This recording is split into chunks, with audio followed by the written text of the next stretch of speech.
സ്വർണവും മുക്കുപണ്ടവുമായി യുവതി ഉൾപ്പെടെ 3 പേർ പിടിയിൽ. മണ്ണ് കുഴിക്കുമ്പോൾ കിട്ടിയ നിധിയെന്ന് പറഞ്ഞ് ഒരു സിനിമാ പ്രവർത്തകന് വിൽക്കാൻ ശ്രമിക്കുന്നതിനിടെയാണ് സംഘം പിടിയിലായത്.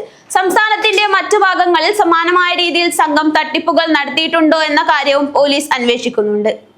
4 കിലോ വ്യാജ സ്വർണവുമായി യുവതി ഉൾപ്പെടെ 3 പേർ അറസ്റ്റിൽ. കർണാടക മാണ്ഡ്യ, സാഗർ, ശ്രീരംഗപട്ടണത്തെ ധർമ്മ, ശ്യാംലാൽ എന്നിവരാണ് അറസ്റ്റിലായത്.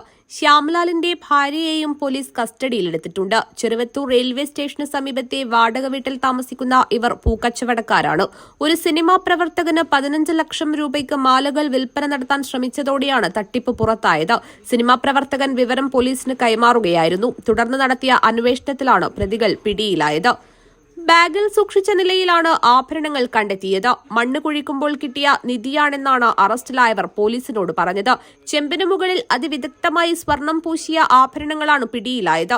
സംഘം സംസ്ഥാനത്ത് മറ്റെവിടെയെങ്കിലും സമാനമായ രീതിയിൽ തട്ടിപ്പ് നടത്തിയിട്ടുണ്ടോ എന്നതിനെക്കുറിച്ച് പോലീസ് അന്വേഷണം ആരംഭിച്ചിട്ടുണ്ട്. News bureau, Cheruvathur.